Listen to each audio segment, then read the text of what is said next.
in the Colonial Theater. And, and she felt after we got into the theater, we was waiting for the movie to start, and she felt a little bit sick to her tummy.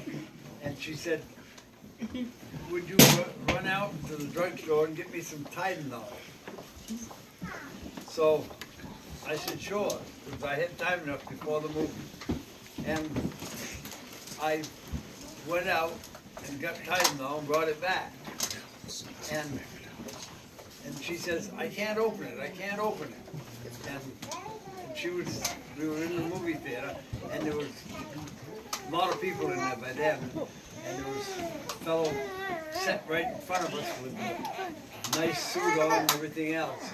I mean, really well-dressed people in front of us, in the line in front of us. Yeah, yeah. And so I said, give it to me, I'll open it. And I grabbed it, and I was trying to open it. Yeah. And I squeezed it at the same time. They and make when I it get it cassava. open, and it was powder. I never saw Tylenol powder, and it was powder, and it went all over everybody in the front row. And Nancy jumped up, and she was brushing them off like this. She says, oh, I'm sorry, I'm sorry, I'm sorry. And I felt like crawling right down under the... You should tell about Dot, right? Huh? Story of Dot? Dot? No, just other stuff. Or you want to share stories about my... Oh, I didn't get that. That's my one story. I never forget it though, and I don't think Mom ever did either. Okay, Dad, tell everybody how you met Mom, et cetera, et cetera. Well, I had enlisted in the Navy, and then I tried to get a job because I had run out of money, and they hadn't called me. And we went down and took a physical. Young Fred Hooper and myself at the same time. We took the physical. And we was in 1A and so forth. And so I was waiting and waiting and waiting. Yeah. Finally ran out of money. So I couldn't date or I couldn't do anything because I didn't have any money. Couldn't even drive my car. And so I was looking everywhere for a job. Every place, a lot of people were hiring, but the first thing they asked you was how you set for the service. And I told them that I had passed the physical and I was in 1A and I was just waiting to be called. And so they didn't hire me. Nobody wanted to train you for a week or two, or 3, or however time it was.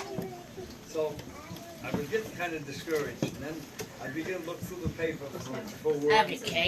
And I found a paper, an ad that was in the paper that this farmer needed temporary help. And I said, that's just what I want, it's a temporary job. And didn't pay much. But I went over and that was Nancy's grandfather. John. And John Wallace. And I went over and got the job with flying colors. And so I waited and I waited and I waited. And I kept working on the farm. I was getting sick because I never liked doing chores. I particularly didn't like farm work. I was only doing it so I could date and buy gas in my car. And so it went on for, I guess, 2 months, 2 or 3 months. Finally, Mickey Hooper, we called him Mickey, Mickey Hooper, the one that we enlisted together, he got his calling to go in the service. And so, first thing I did is call the draft board. And so I said, why haven't I gone yet? And so she said, well, let me check. And she says, they go by alphabetical order. So Hooper comes before Morrison. So she said, you'll probably get it in another 2 or 3 weeks. So I waited, and I waited, and I waited. Another month went by, And I got this letter from the draft board. Yeah, Sarah. Said that I had been reclassified Sarah. to 2C. And I said, what the heck does that mean? I'd already been down and taken a physical and passed the exam and everything. And with flying colors. So I called the draft board back up after I got the letter. And she says, she told me at the draft board office, she said, you've been deferred for farm work till the war is over. And I said, what? I was really upset then. And so, and she tried to explain to me, she said, some people go in the service, but she said, two. So I said, well, I tell you, they can make me stay on the farm, but they can't make me work. So we got up at 4 in the morning, and we were out in the barn by 4:30 every morning, and Nancy's grandfather was 75, almost 76 years old, and it was just he and his wife there. So Hey, the first Sarah. morning, I stayed in bed. Hey, Sarah. He called Hey, me. He Sarah. yelled at me up the stairs. I was up the stairs. He yelled and he said, time to go. And I just laid right in bed. I was awake all right, but I just laid right in bed. But I had to get up about 7 o'clock, and that's when we had breakfast. Otherwise, I didn't get anything to eat. So at 7 o'clock, I got up and went downstairs. And all he said to me was, "You're not feeling too well this morning, huh?" I said, "No." I said, "I guess I'll be all right." And I ate a good breakfast. I did that for a week. And he never said one word. Why or what's going on or anything else. And finally, I felt so guilty. He was 76 years old and I was laying in bed. I felt so guilty. I had to get up. So that's the starting of it. And then Nancy's mother and father and her came up on vacation. And this was a week before she had her 16th birthday. And before, they were up there for 2 weeks. And before they left, we knew we were going to get married. That soon. And then we went together for 4 years after that, before we got married. We weren't absolutely all together because she went up to St. George's Academy for 2 years. She graduated from high school at St. George's Academy. And so I only see her when she comes down on vacations and stuff. And we wrote back and forth.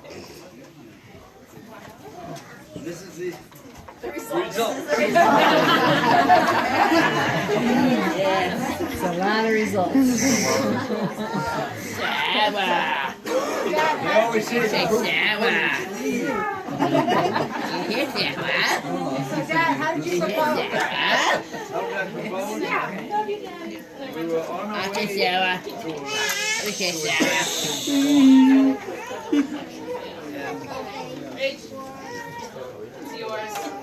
I don't know, I had the ring with me, and the dance was that night.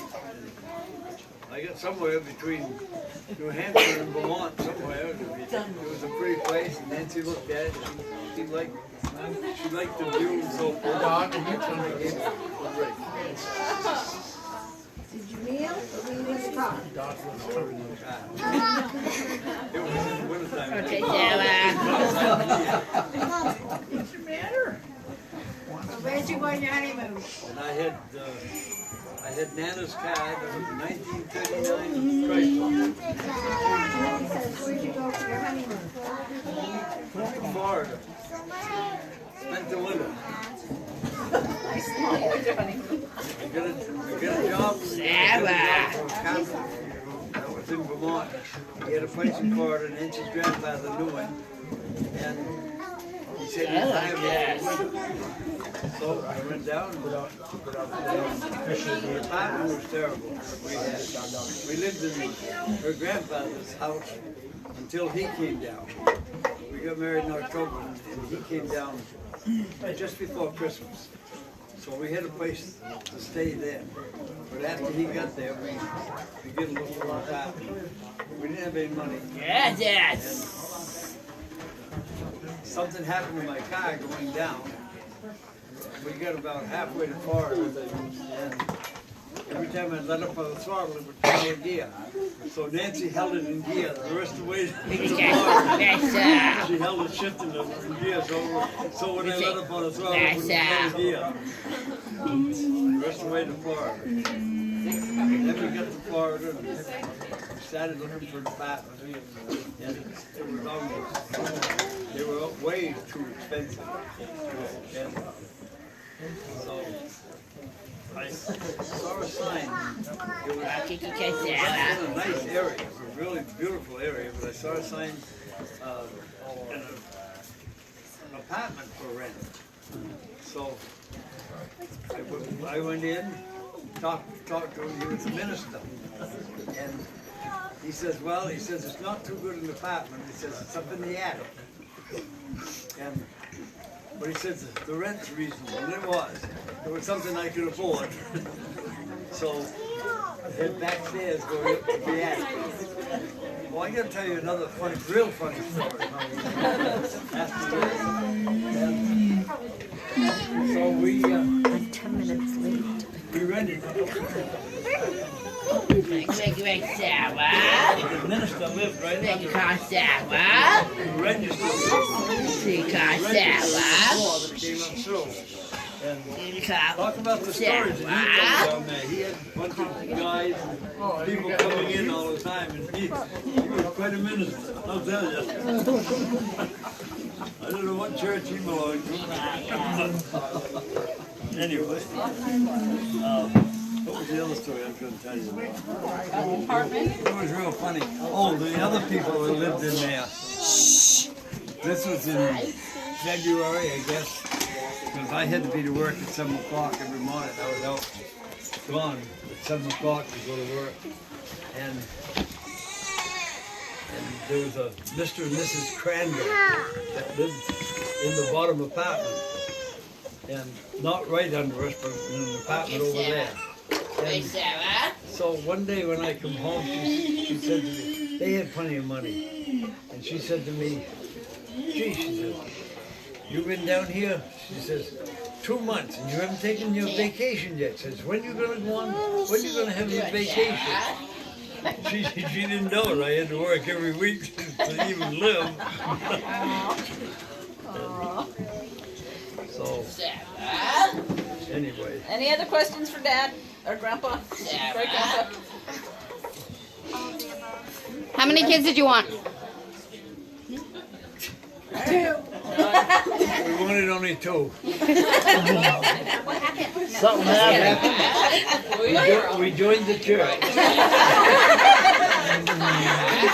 That's what I don't have to say anymore. End of story. There we go. Explains it. That's right.